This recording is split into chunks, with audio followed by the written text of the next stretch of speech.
Thank you for everyone for joining us. This is the MBS Group webinar series on virtual production. This is our second webinar.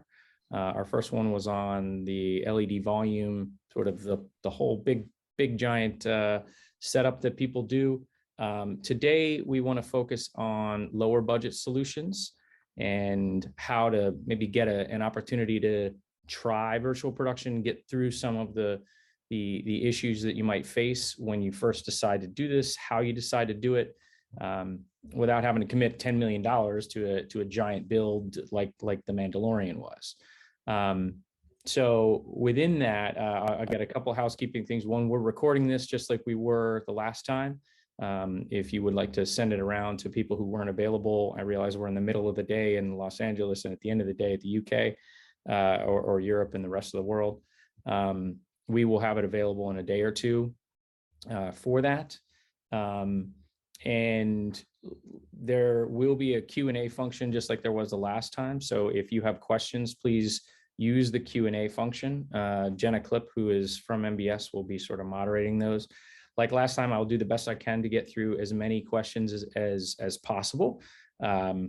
And within that, I hope that we keep them focused on sort of lower budget solutions. I know some of you want really technical answers to things, and I think maybe we'll do more technical presentations in 2022. But for right now, I think it's more about budgeting and just sort of getting an idea of how to start with this process of virtual production. One little side note I wanted to give you guys, as well as it's been a busy few months for the MBS Group since the last time we spoke. You know, in the time that we've done that, we've acquired Troy and Ardmore Studios in Ireland, Wordpart Studios in Scotland, Kaufman Astoria Studios in New York, and just last week we announced CBS Radford in Los Angeles. So very busy, crazy times for us, as for everyone else is busy all over the world, and it just continues to be so. With me today, as was last time, was Chris Cox, who's the head of virtual production and real-time solutions for MBSC in Europe. He's going to be our key moderator today as a subject matter expert on that. And Chris, you want to run briefly, have our guests introduce themselves? Yeah, so just a quick introduction. So running from left to right on my screen, because that's what I can see. So we've got Gavin Finney, director of photography, Jamie Lapsley, production designer, supervising art director, and Lloyd, Elis, producer and long-time first AD. So you can talk conversation from a first AD point of view, because on the last job I worked with Lloyd, he also ended up first ADing for a day. So not only does he have the producer hat on, but the AD hat on as well. But probably the easiest thing to do is to hand over to these three individuals and get a bit of a brief background from, again, because Gavin's to the left of my screen. Let's start with Gavin. If you just give a bit of a background to your world of director of photography and the work you've done. Yeah, I'm Gavin Finney. I've been a DOP for over 30 years. Everything from feature films to commercials to TV dramas. I suppose most recently, large level TV dramas. That's been the mainstay of my work all over the world. So, and as David says, extremely busy. Last 18 months have been back to back, crazy, but very good. And facing a large variety of solution requirements as we do, and volumes and VP production has been very much one of them for the last couple of productions. And most recently with Lloyd, I was using a volume on my current production. I'm using a volume, and we're going to be into next year using a very large volume. So quite a lot of experience in mainly in 2D, but potentially Unreal as well, and cam tracking. Yeah, and I should just point out, Gavin's just literally walked off set shooting, and he's looking completely tired because he's actually had to work with me twice in the last 6 months, which quite frankly is a tiring event for anybody, but he's just survived it. Jamie, could we get a bit of background, please? Yeah, I'm a production designer and reasonably fresh supervising art director, working with another designer at the moment, which is proving exciting. My background is independent cinema, some high-end TV over the last couple of years, Bodyguard a few years ago, which was kind of the biggest splash, I suppose. and I collaborated with Chris on some potential projects just before lockdown happened, which were sort of live immersive events at Camden Roundhouse, using some video technology, and was looking into that. And that sort of led on to conversations about the screen tech. And then from that, found myself last year working with Paul Franklin out of DNEG with Epic Games on a sort of test bed, like a funded short for the Unreal system. And we broke it and we put it back together a few times during the course of the project. There's various trailers and behind the scenes tech stuff going on from that. And that sort of led me to the project I'm on at the moment, working up in Leith. And we have a volume and we have some pretty insane environments to deliver on this. So doing lots of 3D otherworld, I think is the best way to put it. But I think the kind of exposure I've had prior to this has been, like Chris says, at kind of the lower end of the budget, sort of how to game the game system, if you'll excuse the pun, to assist in situations, which, I mean, a lot of it comes back to, you know, needing to be on location when you can't be on location and that kind of thing. So, but yeah, that's me. Thanks, Danny. And Lloyd? Hi, good evening all, and good evening to everybody that's joined us as well. He's a nervous Welshman because I've already started seeing some messages come in from some great friends out there. So hello back to you all.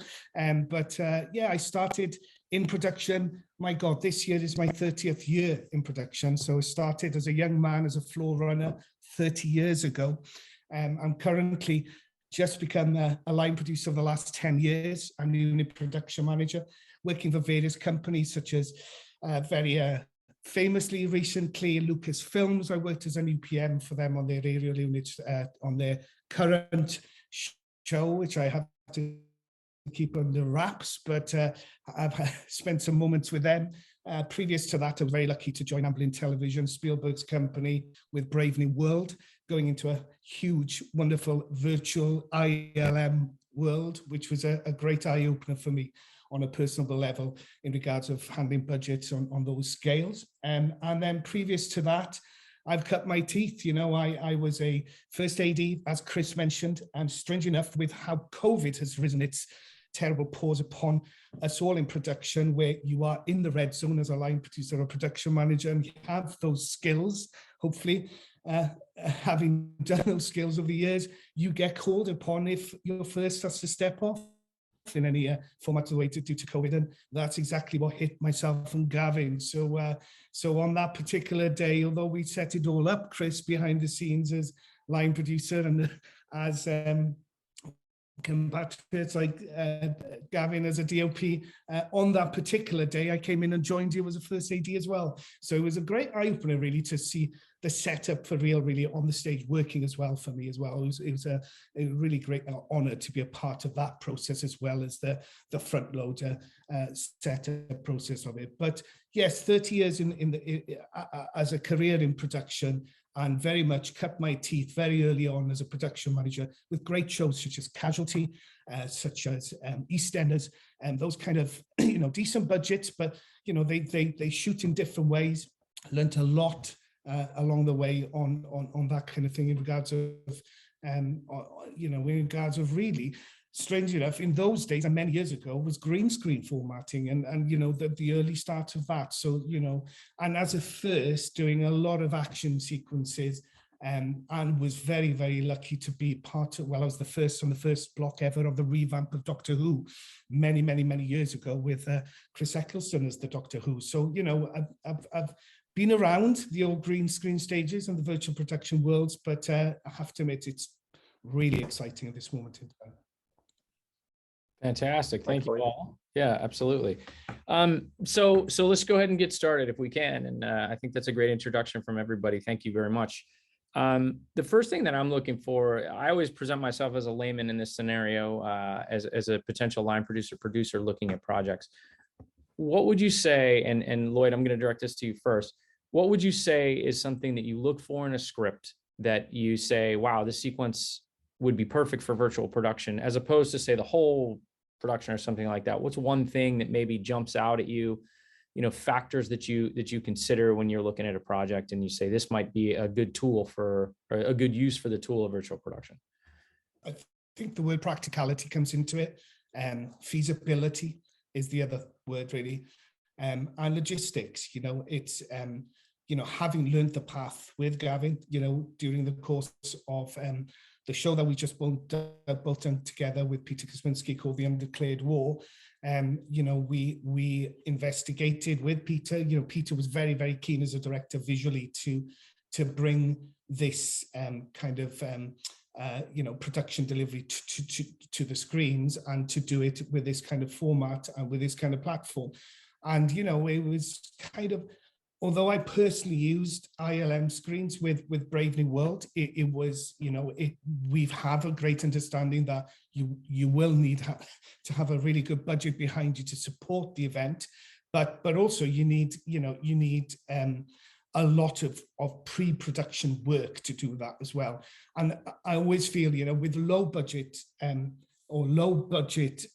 productions, to get the staff on a front load contract basis, to be able to afford those wages, those salaries for some time periods before you actually go into pre-production, is something that you have to also investigate as part of the deal as well, which we did. We very much did, didn't we, Gavin? It was there was time brought into our pre-production calendar, set aside to build this kind of work up. And by looking at the script, at the end of the day, there is a obviously there's a creative decision between executive producers and directors at the time, to make this decision to go into this world. But also you have to bring, as I mentioned, the practicality of it. The feasibility is the budget, whatever it is, but the practicality is like, what are we using this tool for? What are we going to gain as production delivery, as production value, really, when we deliver? And strangely enough, now the sign of the times is COVID, and I'll bring a long story short, but a huge part of our storytelling was to do with taking the film unit out to Russia, and that became quite problematic in prep. So although already we've made some decisions on giving ourselves a better chance within our filming schedule to create some virtual production sequences with other storytelling plots within some of the episodes, we then actually extended the moment to bring us through the problems of not being able to take a film unit out to the specific area that we were going to try and shoot in Russia.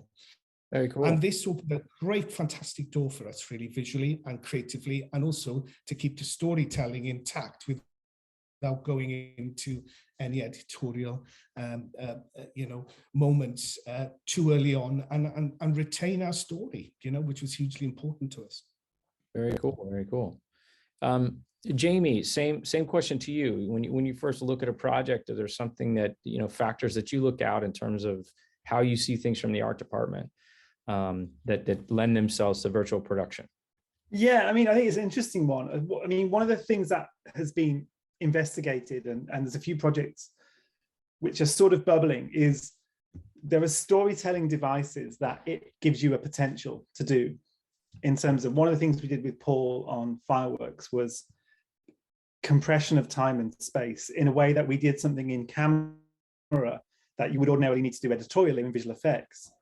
But we took one location to another location. So a camera move took you from one environment, which is an interior space in a London ops room, sort of MI6 ops room, and then it took you to the location where the specialists were observing potential targets, which was a market in Tripoli. So it's that opportunity to embellish what you would normally get, and there's no point, I think, to go back to Lloyd's point, it's like if you're going to use it, you need to leverage it for the things it's good at and for the things it offers you. And part of the learning process, I think for everyone, it's one of the things we've been through quite a lot, is it is a bit of a brave new world, to use that kind of that title that you referred to. But there's opportunities within what you can do and the way you can shoot and the kind of, but at the same time, there's limitations as well. You are not on location, you are on a facsimile of location, but you get all of these pluses with none of the minuses. So you're not moving units, you're not having to go. I mean, one thing we did was create our city environment in 3D, and it was a great opportunity to design a city, basically. But that meant that we weren't having to send a unit out to get plates. We didn't have to try and organize to do that. And that's intermittently successful, I would say, in terms of the types of projects. But it does mean that material that you would ordinarily probably want to send a full bore second unit out to get background plates and stuff like that. And even on the current project, we're sending out essentially 9 camera arrays, and we're renting arrays locally to shoot plates, to shoot travel shots. So we've got car material worldwide, which we're shooting in Edinburgh.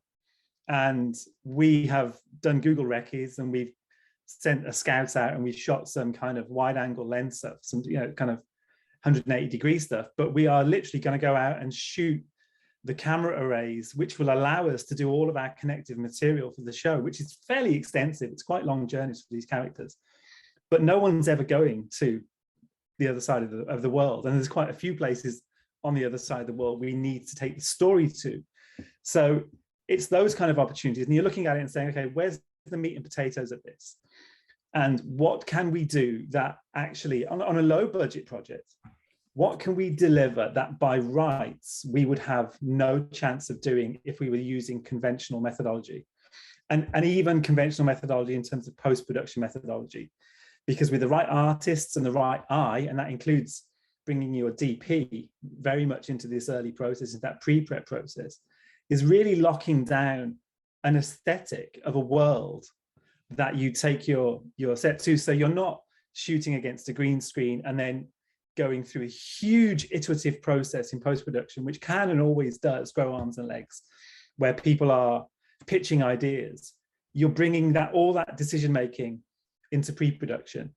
And then you just go and you shoot like any other day. And you've got your turnarounds, you've got your, you'll need to change your rigs on the car if you're doing car material.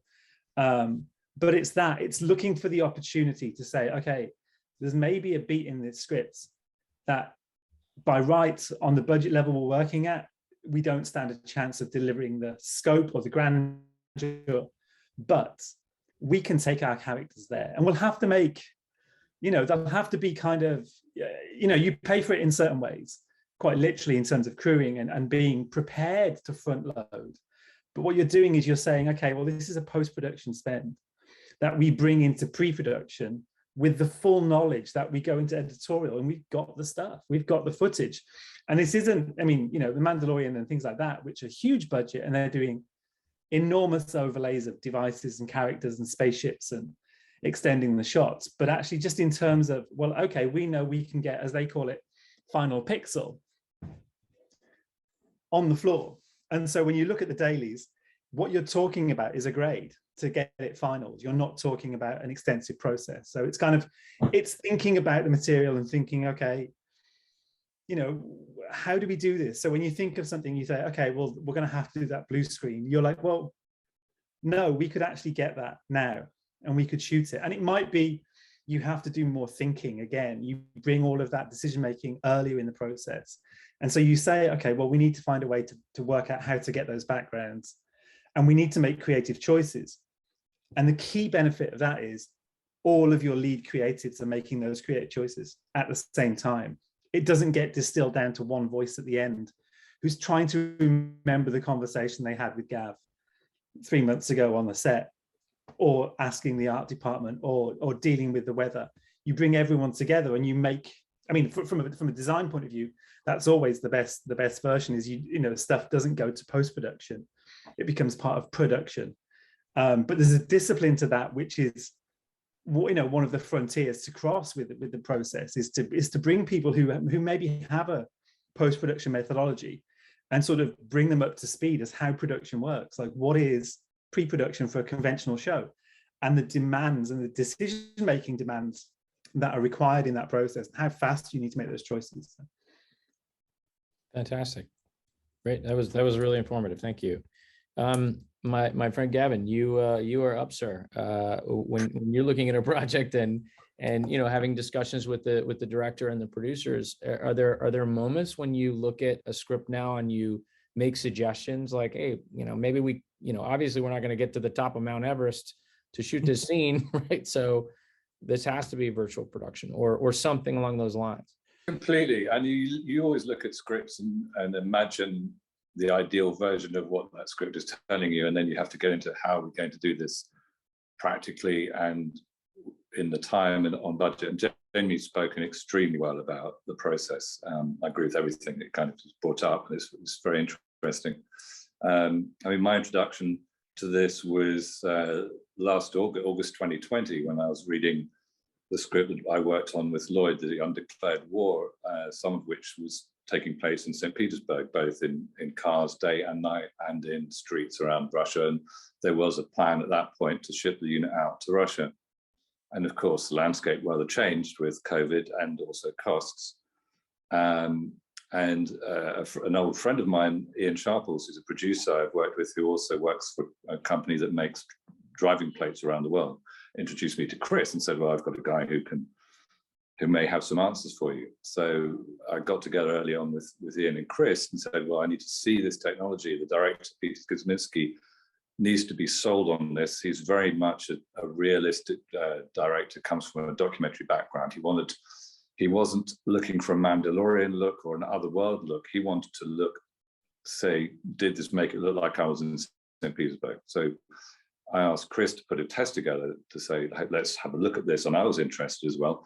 How real can we make this? And so Chris put together a great test, actually, very successful. We put a big 20-meter curved screen in. I think it's 20 meter by 4 meter high or 5 meter high. And I went and shot what I thought would be an equivalent kind of scale in Trafalgar Square. And I went down with just one camera. I didn't have 3-camera array, which I needed. I went down with myself and a focus puller and an Alexa LF and some wide zoom. And we shot a 180 plate, just us two, very, very low key.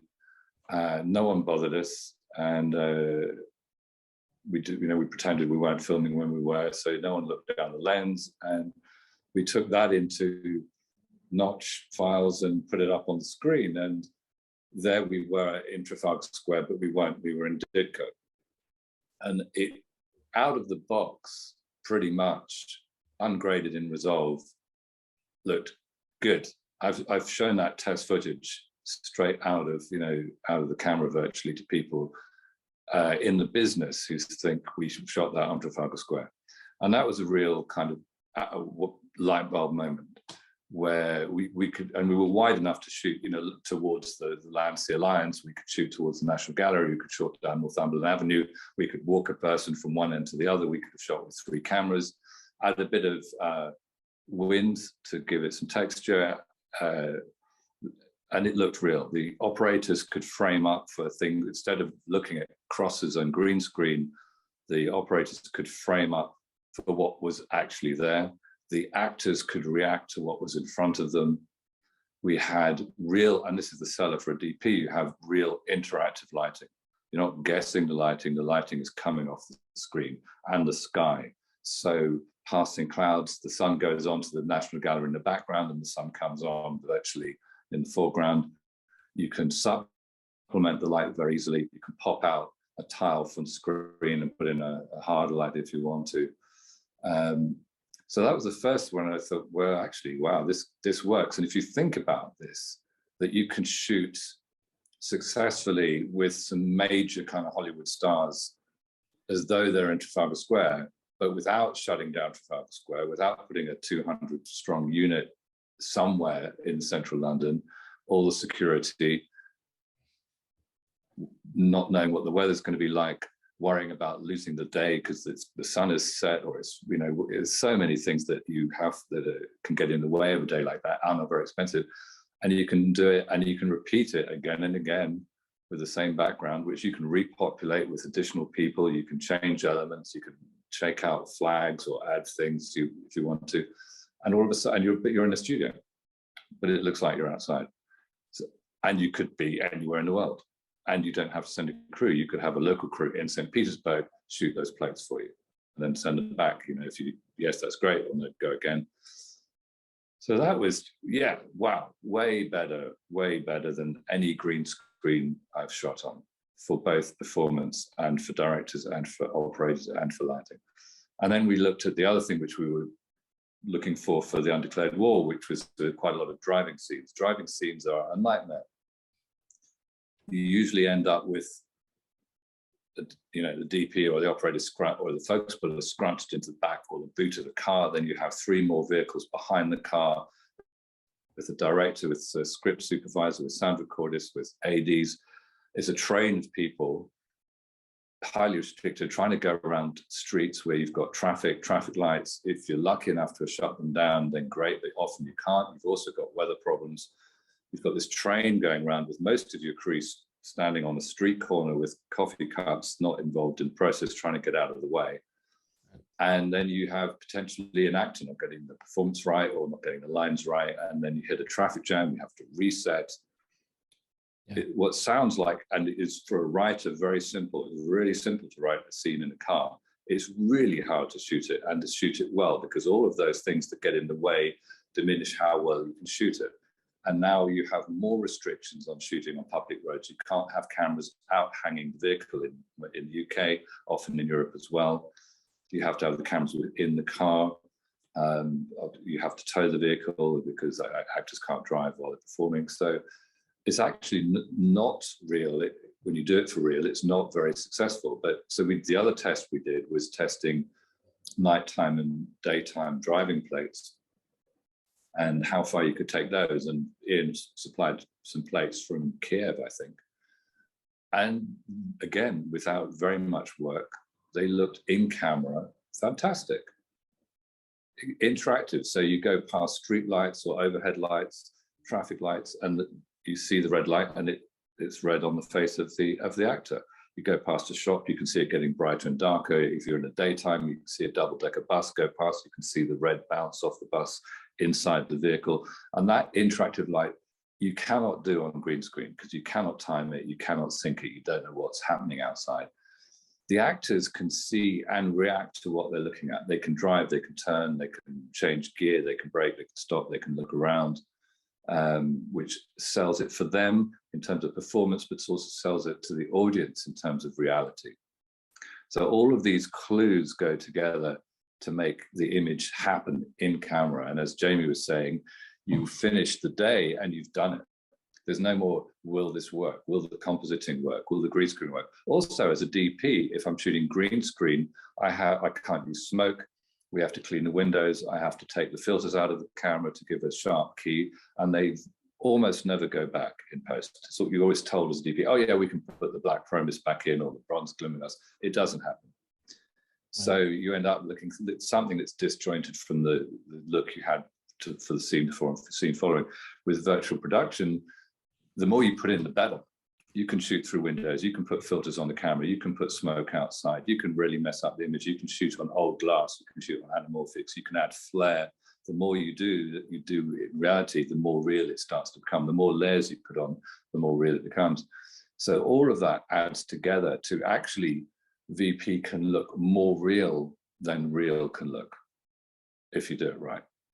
And you have the safety of literal safety. You're not on the road with actors and vehicles, much safer for cast. And you have the safety of not getting stopped, not getting snarled in traffic, not losing the light, not having changing weather, being able to reset in an instant instead of resetting, taking half an hour as you go around the block. You reset by pressing a button and you're back at the beginning of the take. Right. So we did those two, and it was, yeah, we're using this. Very cool. Well, Lloyd, going back to you, so what's the low entry point in your mind for making a decision to go with a scene like the one we just described, where you're doing Trafalgar or St. Petersburg as a driving sequence? It's changing from daylight during the chase to nighttime and all those things like that. Well, it has to very much has to be the balance of your budget, feasibility of what you've got available within your budget. But more than anything, it goes hand in hand with your filming schedule, because obviously on lower budget, we've got less time. and less time means, right, how can we make the best of less time? But more than anything, you know, I think the word, do you know something? Whilst I was building up the Undeclared War as their line producer, you know, I'm sure Gavin saw it in my eyes on a couple of occasions when we were discussing and moving this forward as a, right, are we going to do this or not? Or, you know, what's the budget behind it? How can we afford it?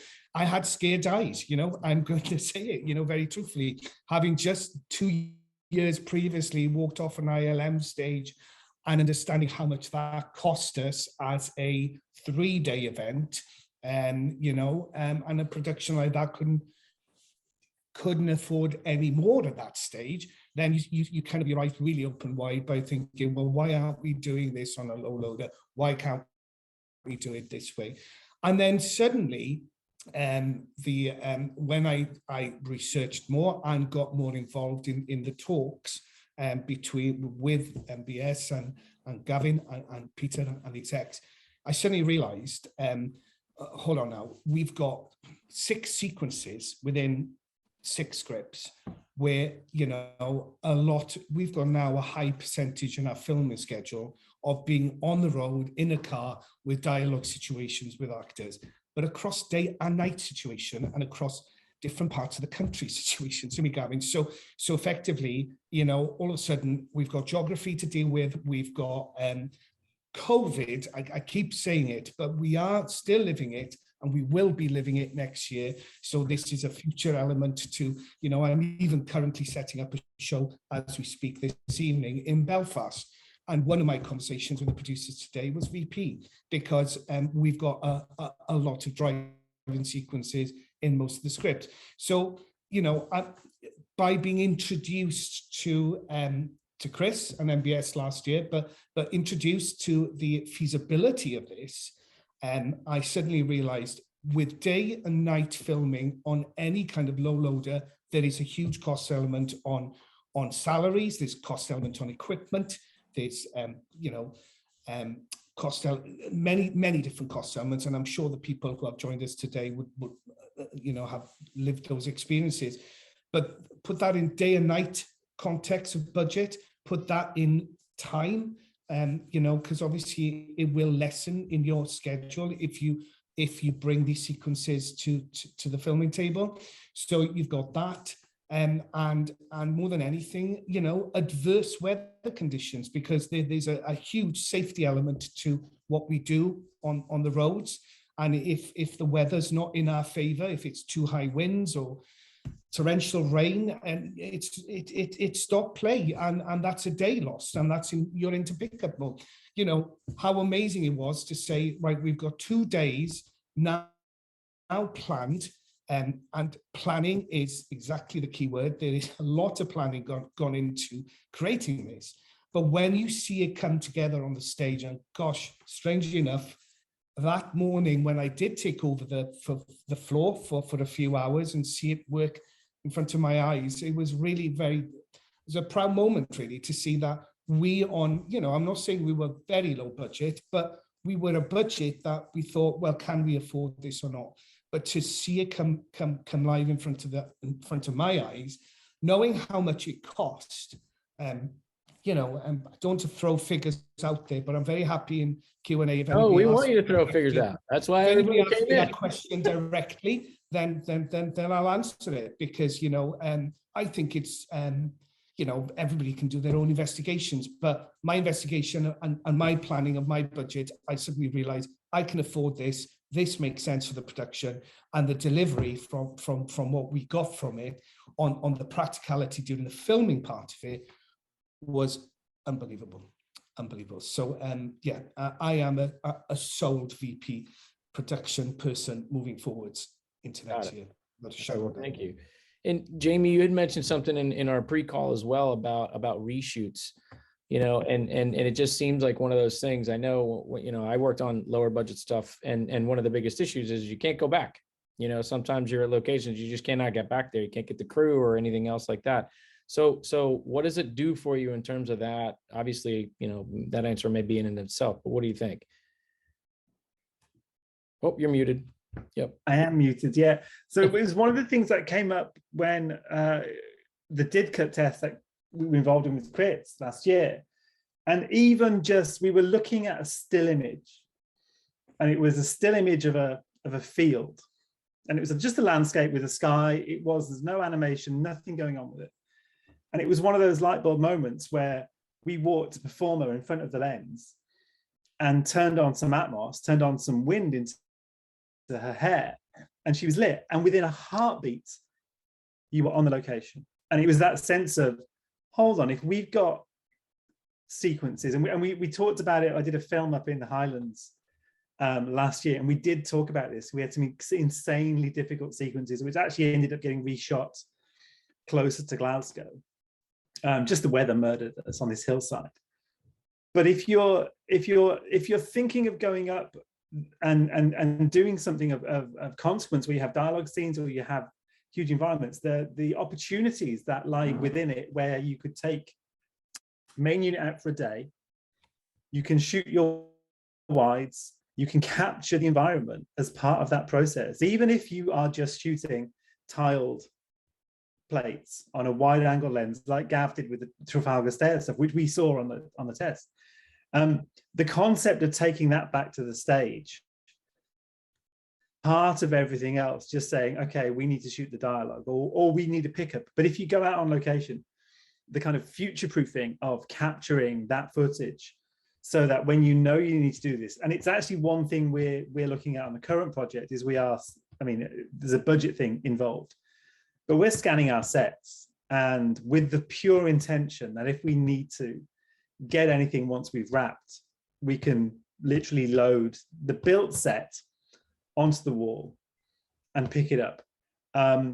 One of the benefits of the project I did with Paul Franklin was exactly that, was that the physical set and the virtual world were all built and designed, and everything was scanned. And then you know that if you need that extra line, you know you can, how often do we shoot a pickup on green screen, and then we're choosing a take from main unit photography, and we're erasing or we're choosing a key plate and we're comping something in.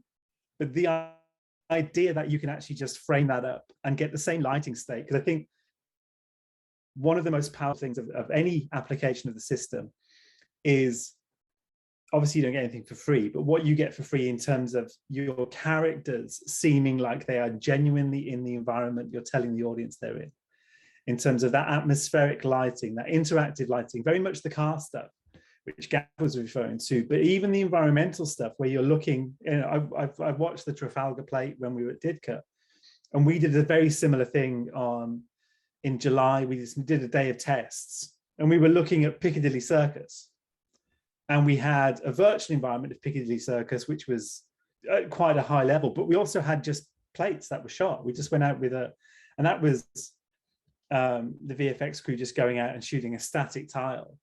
And we threw it up on the wall. And as far as the lens was concerned, our performers were there on the stage. And it was, and it's one of those ones like moving through pedestrians. And even without getting in to the specifics of lighting the foreground and having the extra, the totems, as they call them, to kind of embellish that, you're already looking at something. And as an observer, you're looking at the performer and saying, they're actually there.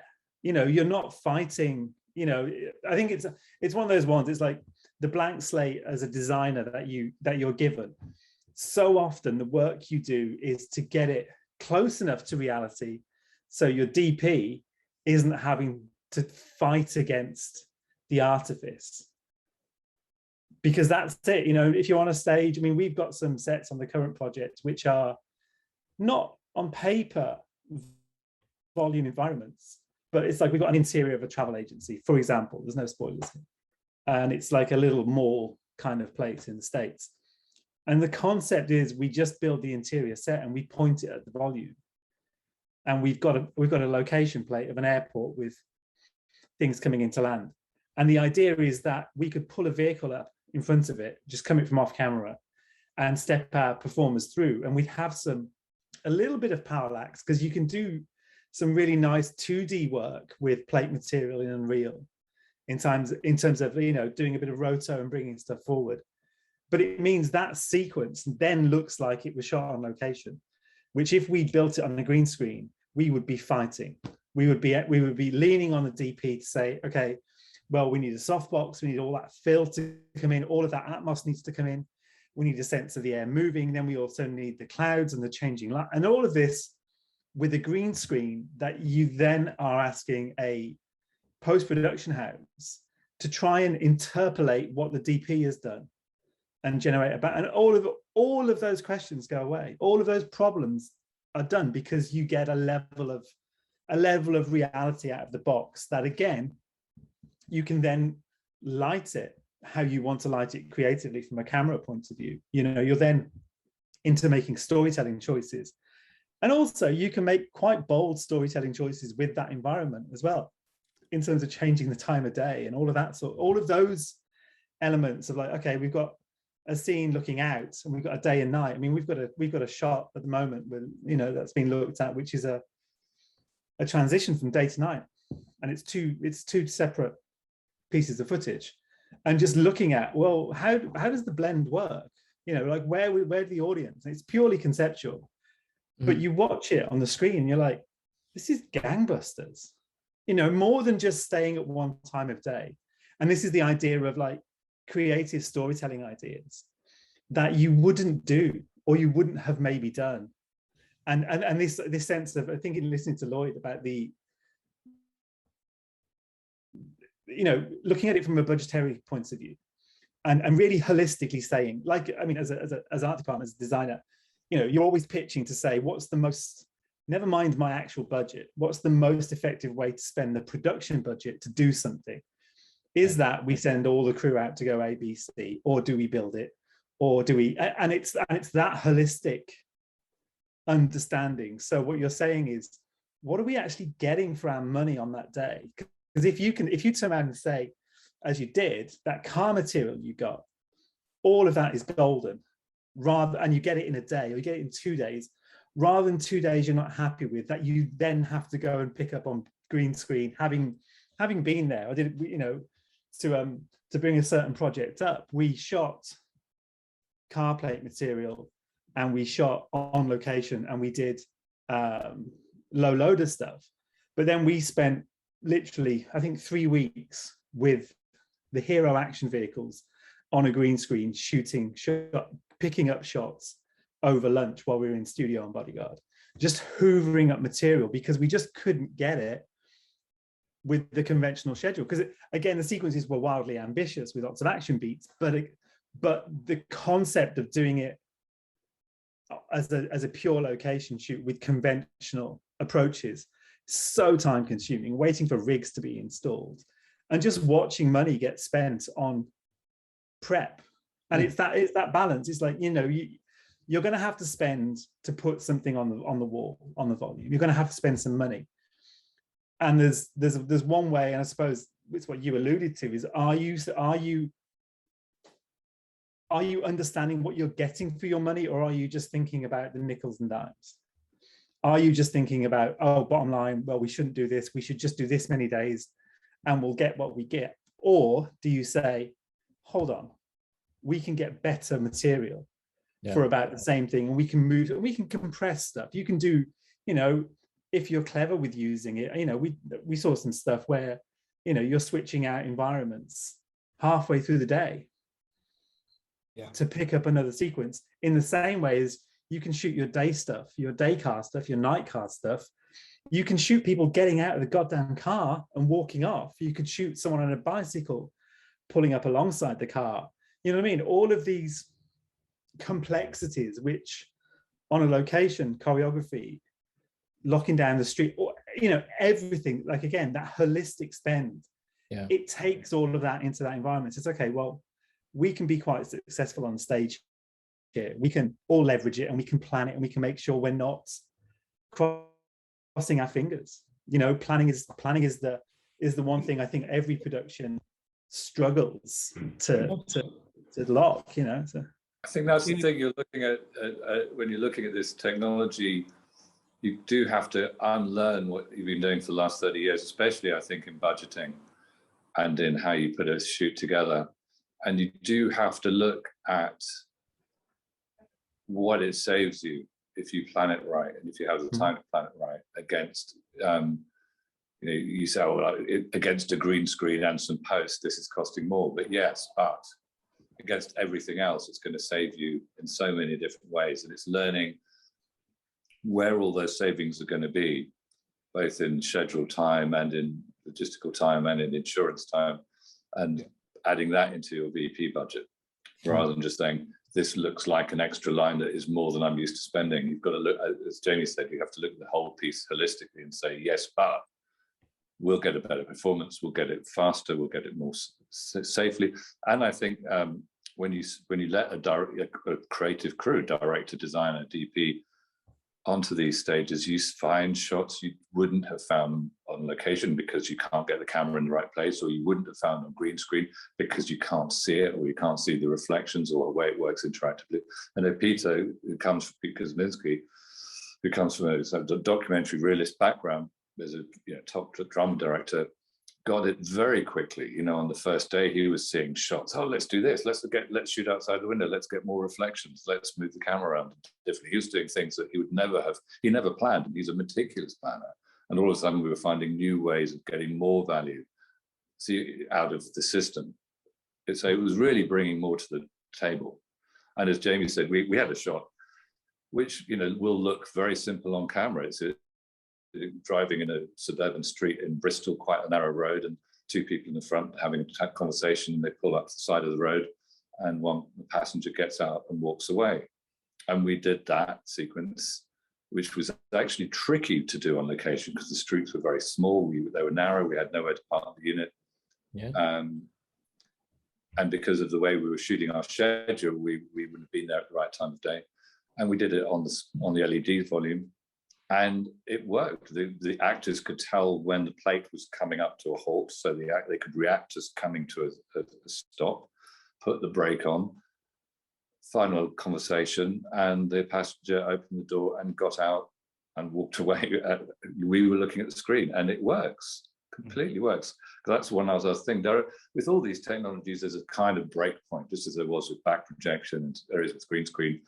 There are places where it can break if you go too wide on it, or you start to lose the perspective. That's where you have to be very careful. But if you plan it right, wow, it really does. It really does work. But you're right, Jamie has also said, very importantly, this does to a degree front load the production. You can't just back end this and say, oh well, all the green screen stuff is someone else is going to deal with that down the line. You have to deal with it up front, and that means you need key creators on board early enough to help with that decision-making process and that creative process. But I know some directors will say, well, doesn't that lock me into a decision I can't change later? And it's not necessarily. You can get it in camera on the day, which is beautiful, because we haven't mentioned how this helps the editor. The editor is now not editing actors against green without knowing what's going on in the background. The editor is editing a finished version, already composited, which can affect the way they cut the scene. But yeah, you can hybridize it. We've just done some on the show I'm on at the moment. We've done quite a lot of driving plates. We've also done some plates where the backgrounds need a bit more work, but I needed the interactive element. So we could put a very accurate green or blue screen stripe behind the window of the car, which only was behind the window. And so instead of having to light up a 20-foot by 10-foot green screen that then spilled everywhere, we had a very precise strip that only covered the car window, where we could then composite downstream the final render version of what's going to go in the background. I had no green screen spill problems at all, and we still had the interactive lighting element that's so important from the sort of the low res version of the world that we're building. So you can do that too.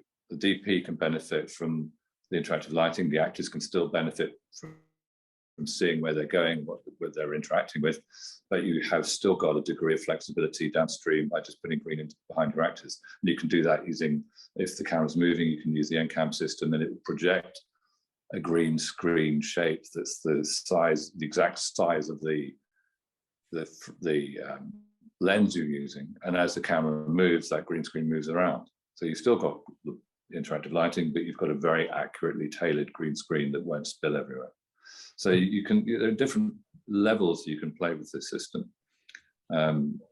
But you do need to bring prep is everything. Prep is always everything. The more prep you have, the more the key creators have prep, the more you will save downstream. Sitting at a table and working stuff out is relatively cheap. Right. Trying to fix it downstream in post is very expensive.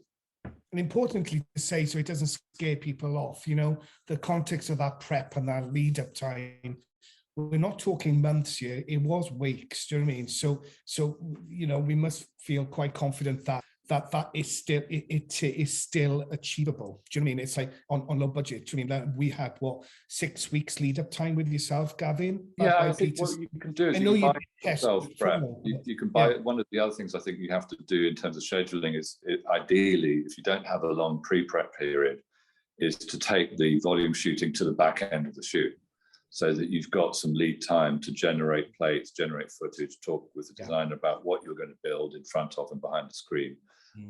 So you don't want it up the front end because you will then run out of time. So it's thinking about where you put that technology. But I would still argue that the benefits far outweigh any of the kind of other things you have to bring on board. Just on that budgeting thing, Lloyd, sorry, we have been actually asked a very specific question, which puts you on the spot a little bit, but you know, so don't feel too much under pressure. But we've been asked, you know, could you let me know what you consider low budget? And I guess this is very much in relation to Undeclared War, and what percentage of your budget was allocated to VP against how many days on the schedule? Okay. I'd rather let's give the figure. You know, it's I'm not going to give the production budget total, obviously. No. But I range. Well, that is such a good question. Is what is a low budget? You know, what do you range it at? You know, at the reality of it. You know, we've all done short films. We've all done very cheap short films as well. And you know, that ranges from 20 quid to 20 million. Do you know what I mean? It's like within reality of HETV drama series and what is put, you know, happening around the UK at the moment. But to answer the question directly, you need to put about 70 to 80,000 aside. That's what I would call a 2-day VP session that we had with something like 6 car sequences across 2 countries, and in regards of what I did on the lead up time and the preload and the front load time in regards to the plate work, which I'd like to kind of take a pause and a moment on that, because strangely enough, there are building blocks here, and the building blocks are the front load of the plates, the fusion of the plates and the companies such as MBS coming together to work that assembly footage through with your editors as well. And then there is that moment where you are rigging specific things within a studio space that you will need, or that you go to a studio that's presented by the company as well, which is all possible if you're dealing with small scale kind of set environments like car stuff or things of that sort. So you have to consider that into your budget. And then you're considering things, you know, as I said, rigging, the shooting element of it on the stages. And then, of course, after that is then goes into post-production, which are costs that are relatable to whatever you did, even if you did it on a low loader. All those would be relatable costs in VFX, within your VFX budget as you move forward. But I think what's interesting about the future of VP, which is something that Ian, who was doing our plates at the time, opened my eyes up to because of the contracts we were signing as production with him as a company. And that is all our footage effectively is our copyright, our rights, our patent until it's transmitted. Then it becomes within their archives then moving forward, giving the opportunity for possible movement for other companies if they can't afford plates and send units out to do the front loading, all of a sudden you've got that, okay, fine, it's not everybody wants to take somebody else's background, but having said that, God almighty, how many pantomimes or West End shows do you go to and you see a certain cloth put in front of your eyes and it's something that is generic? And when I bring those words generic into it, I then also bring complications. You know, how easy is it to film in Heathrow Airport? Impossible. How can you bring Heathrow Airport to your background? Well, it's now possible. You know, if we can get generics, I mean, if we can build those libraries up. And, you know, I think that's really important to think about, because as I said, 80,000 for what we did, but 30,000 of that was plates, you know. And also, you have to think about it. What's going to come down rapidly is standing stages. So it's expensive if you have to custom build your volume in a studio space of your choice, because you have to bring the crew in, you have to, nowadays you have to test everyone, you have to put them up, you have to allow a build time, get the riggers involved, power, and then you have to have a debuild time. Whereas if you've got a standing stage where 7 by 4 meter cube that you can drive up to, that's going to lower significantly your costs of shooting. And more stages are appearing just every day. I'm seeing into my email dropping in big volumes turning up all over the place, which will be standing stages, which you can rent because they're already there. And that will, I think, build it. If you want a bespoke space and bespoke plates, obviously that's going to cost a bit more, but I'm sure that in not very much time at all, for low to medium budget productions, there will be standing spaces which you can just book, like you book a green screen stage and just wheel your car in and have 2 days on that volume.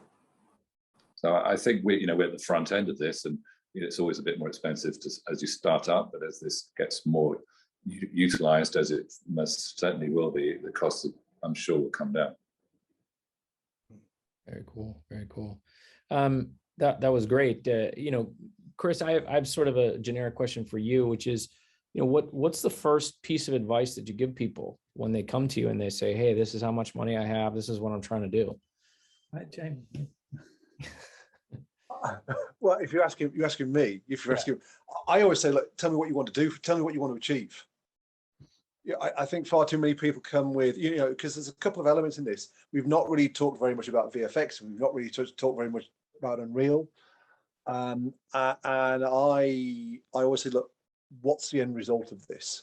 Let's work to an end result rather than throwing a whole load of stuff that might not be required. Because I think the challenge with, from my point of view, designing a virtual production stage, it's about what you want to get out of it. And therefore the conversations with, with the DOP and the art director, production designer with VFX, although interestingly not so much as VFX as you'd think. Actually, it's much more about the craft than it is about that element to begin with.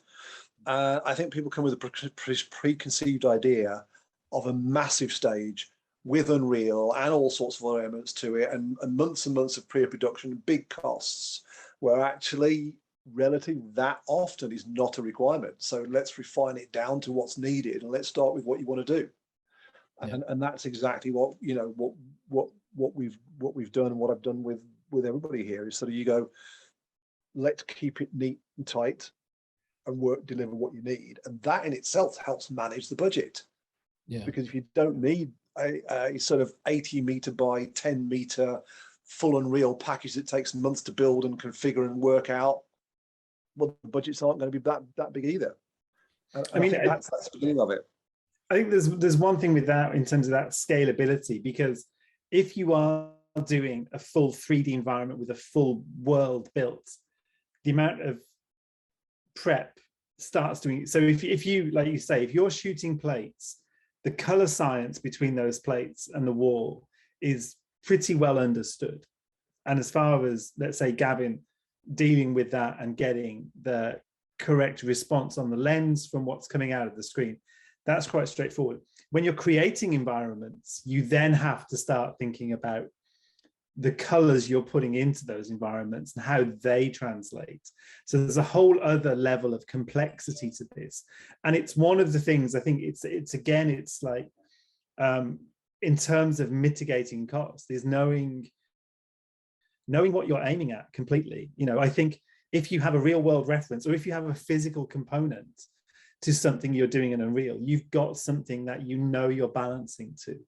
You know, the fantasy world stuff, which, you know, is the kind of bells and whistles high-end version of this, and kind of, you know, we're playing with a little bit of that at the moment, is incredibly complex, because you're trying to find anchors to root the aesthetic to, and they have to come from somewhere. So, you know, one of the things I think that we've on the current project, which is a bit more of a larger budget, but one of the things we've done in a kind of super old school way for all of our virtual environments is we've built physical maquettes, painted almost theatre box models, so that we can actually get everyone to start to agree what we think we're seeing, what that actually looks like, what those colors actually are, so that when we're working with the digital team, all they've been doing is taking photos and scanning this, and literally, you know, if we get a new artist to do the XYZ environment,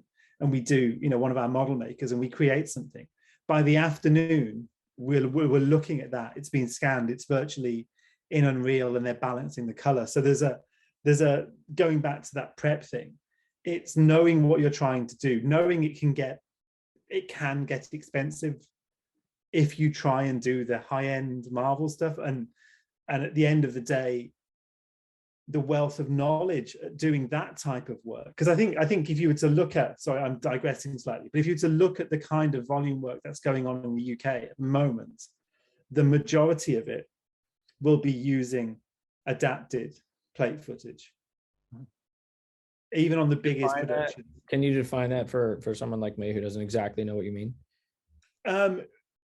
Something's been shot and has been assembled and stitched and brought into a 3D space, and then has had maybe some 3D additions to it.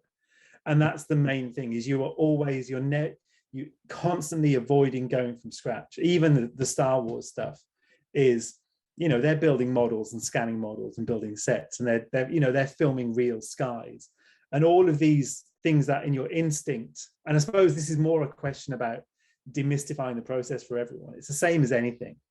It's, if you've got something real to anchor to, you can cut all of your decision-making time down. You can cut all of your prep time down, because you know what you're aiming at. You're not standing in front of that giant wall, or that medium-sized wall, or that small wall, trying to imagine what Trafalgar Square wants to look like. You've got it. You know what it looks like.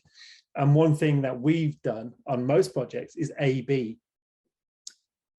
Real photographs. So even on Fireworks, Paul Franklin's project, which was a fantastical, or not fantastical, but a stylized layout of this market square in Tripoli in Libya, is all of my research imagery, all of my photographs, and I found these amazing home videos on Super 8 from these Italian families who were kind of evicted when the revolution happened, all this sort of stuff.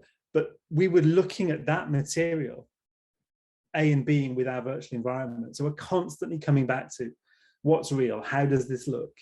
And it just got rid of all of that lost in the blue sky, people iterating ideas endlessly. And I think that's one of the things, and this is kind of going off piste, one of the things we push with the digital artists who are involved in this, who lots of companies coming in, lots of people pitching production companies the world.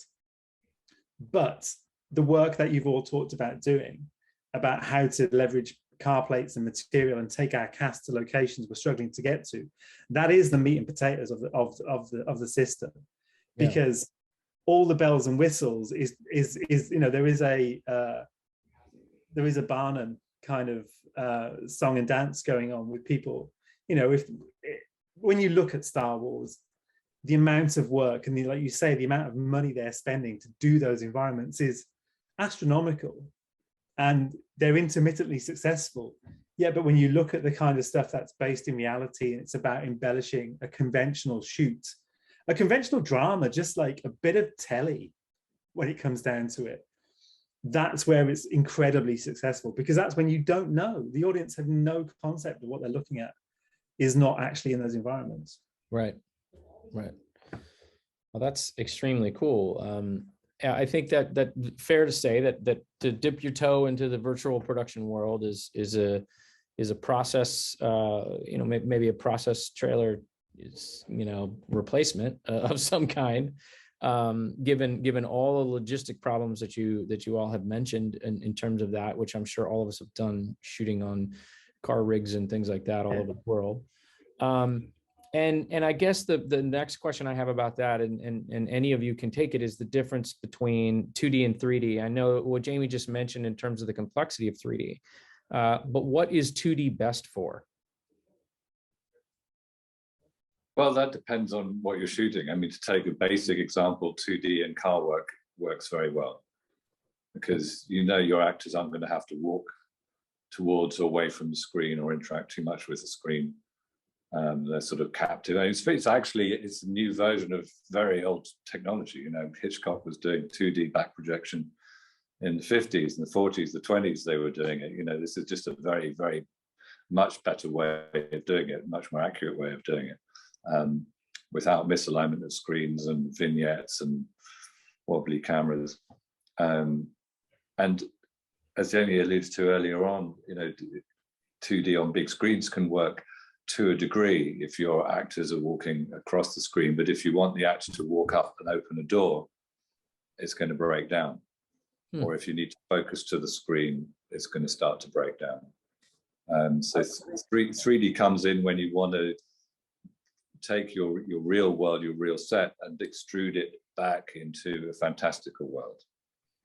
And that's very interesting, and link the parallax to your camera. So as the camera moves, the parallax in the background changes, and all of a sudden it behaves as a real 3D stage in the background, but it's on a 2D wall, and that opens up a whole new level of fun and games if it's done well. And I think early days with Unreal, and Unreal's always getting better, it kind of lent itself to Unreal landscapes. So it was often used in science fiction, in landscapes that you created, that the audience would buy that they were created. But now it's getting much more sophisticated, and you can start to put hyper-real environments in that have been created in either composition of scanning, of photography, of pure artwork, and build your environment. And you can now, there are tools where you can focus into that environment. So you can focus on a person in the foreground and then focus pull back into the 3D environment that's on the screen, and integrate the whole thing with your and it's all about, it's very much selling that is about having, as sure Jamie will agree, it's having real things that the actors interact with, touch, move, sit down on, that blend into the CG environment, the background world. Yeah. And doing that seamlessly is the art and the craft of making it work. Very cool. I think there's that sense of when it's successful. I mean, one of the things I've done on everything I've been involved in is do, like, here's the best in class on Miro, just a wall of art, which is the work that's been out there, that's been broadcast or shown on films. And just deconstructing the image and seeing where let's say, The Mandalorian is the example where that's their whole remit. So there is an aesthetic that comes with that, because they are making choices about how and what they shoot. And there is a way the sets are particularly designed. And the challenge is to subvert those norms. There's a visual norm to that Lucasfilm world at the moment, which comes from that. And it's successful in the way it delivers those environments. But for those of us who are essentially just portraying the world around us, but tailored to shoot our story, there are certain components of the way you shoot on VP. And again, the type of assets you use, so that you are triggering memories in the audience. When they see stuff, they understand what it is they're looking at. So they're never looking for the edge, they're never looking for the seam. And I think that's, there is a a few rules, and there's a few things yet to be ironed out, I would say. I mean, the intersection of a ground plane with the wall is the ultimate challenge. I mean, on Fireworks, Paul and I managed to do, we ended up with grains of sand laid up against the screen at a certain angle because we didn't have enough depth and we wanted to make sure we didn't get any cast shadow. So we had guys in doing this, and we had probably success on about 6 shots where it was seamless. The rest of the time we had to clean it up in post. So it's things like that, but it's also, when it was successful, it's the way you use it. So it's like if you're extending your world and you imagine the screen as an imaginary line where your world carries on, that's really powerful. And that is, again, a very sort of high end maybe in terms of the size of the screens. But if actually you know you're never seeing the character's feet, right. You know, and how many times, you know, when you think about, and again, that's something that might seem like it's a restriction for a director, but there's ways around it. There's you know, we've done things and we're doing things where you put risers in and you get certain shots, and there's some of it's incredibly successful, but it's like people can be quite intimidated by some of these restrictions that happen on the screen, and you're just like, well, hold on, if you're on location, he's walking over the dolly in that shot. Or, you know, we've had to put boards down because that floor's too squeaky. You know, it's like, and people see, I think that's one thing you alluded to, Lloyd, as well, is like people see restrictions as impeding their creative process. And it's like, these are no worse than you going on location. Right. You know. But seeing the floor on a green screen is the same problem. I mean, yeah, exactly. Yeah. It's the same problem. You've got spill to deal with then as well. So. Yeah, exactly. And you've got spill to deal with as well. And the actors not seeing where they're going and no interactive lighting. Right. Yeah. We have, thank you for that. We have one last question, which will take us sort of to the end. And I'm just going to read it verbatim. It says, "Hi, thanks for speaking on budget. Interesting to know what the general time frame is for building a brain bar for 70K production. The processors and rigging time for the cables connected to the IR sensors. Inevitably, the client will ask how fast it can be set up, calibrated, and broken down to get the best price. Days or weeks?" So, Chris, maybe you want to take a stab at that one. Maybe. Well, I think first of all, brain bar is a bit of an all-encompassing phrase. You know, if we talk specifically about the project I did with Lloyd, which he's given sort of some budget figures to, we were in and out, having done 2 days shoot and a day's test in a week. So it was a 2-day setup. It was a 1-day pre-light testing with Gavin. It was a 2-day shoot, and the following day it was gone. But I think, but you know, with that, because of what we're doing, there was no we didn't need to calibrate. There's no tracking, and I think really this refers to something I was saying a little bit earlier.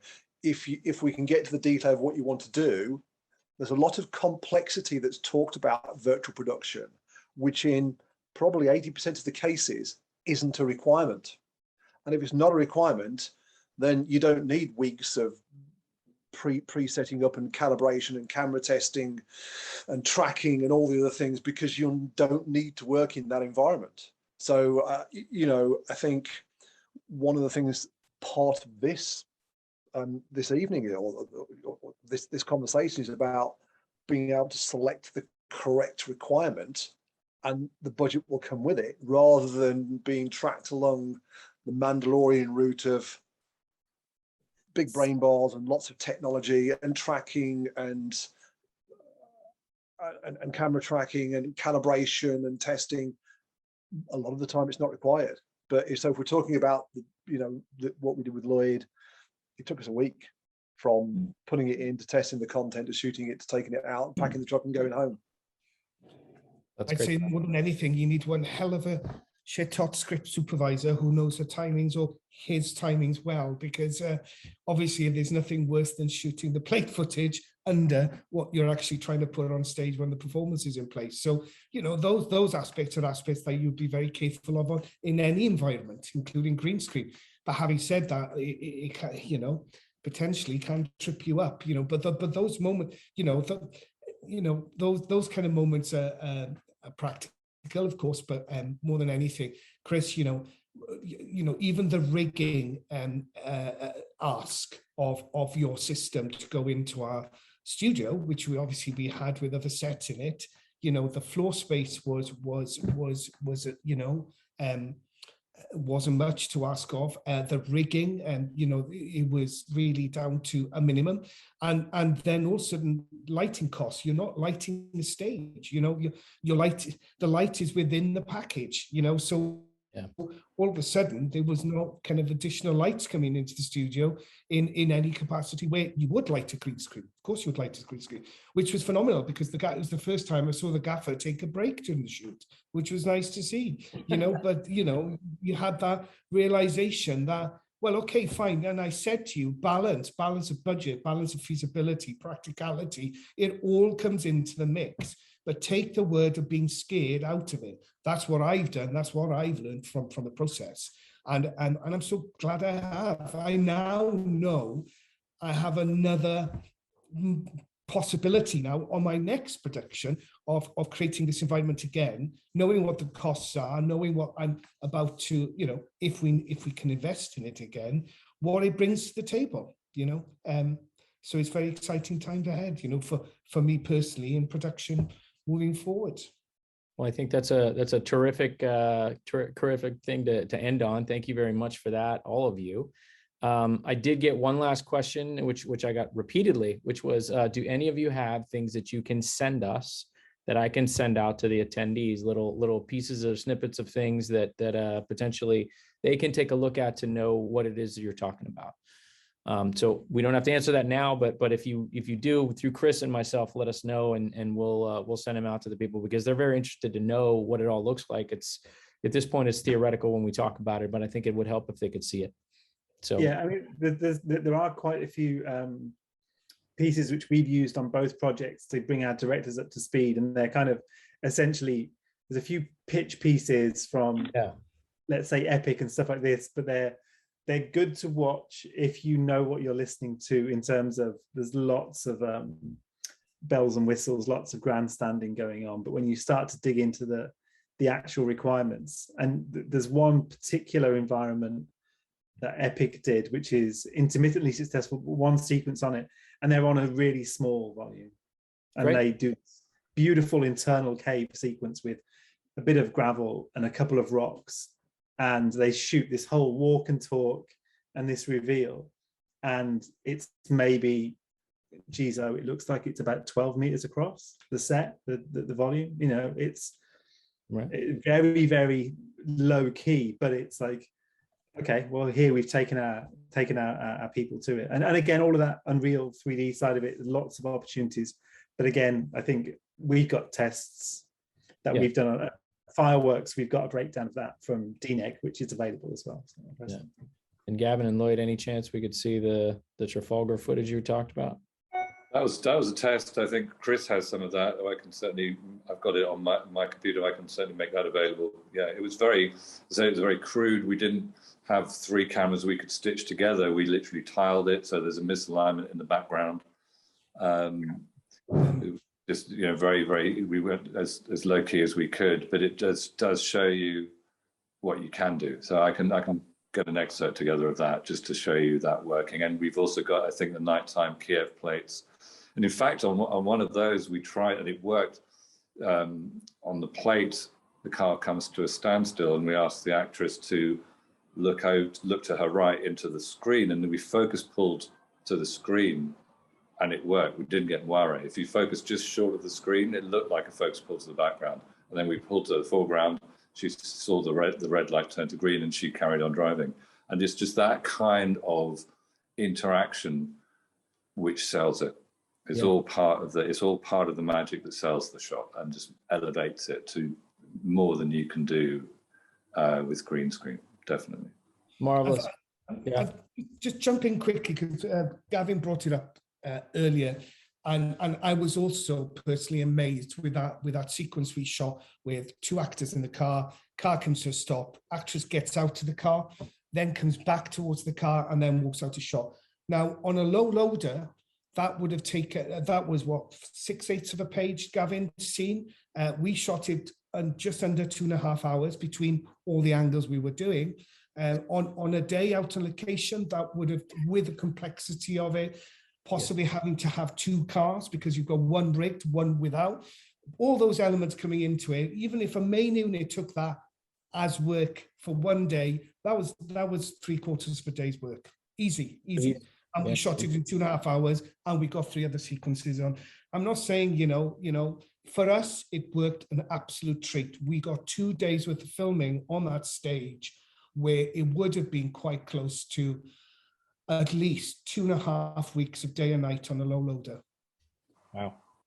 If you put it in context of one country, and that was 2 countries, so if you put it in that context, you're talking months, Well, again, just amazing. I learned something new every time I talk to you guys. You're so good at all this. It's amazing. And we thank you so much for your time. And I'm sure our clients do as well. To everybody else, we'll be doing another one of these in the new year as well. But thank you again. Any comments that you have, please send them my way or Chris's way. And everybody have a wonderful rest of your day, wherever you are in the world. Thank you so much. Bye-bye. Thank you. Cheers.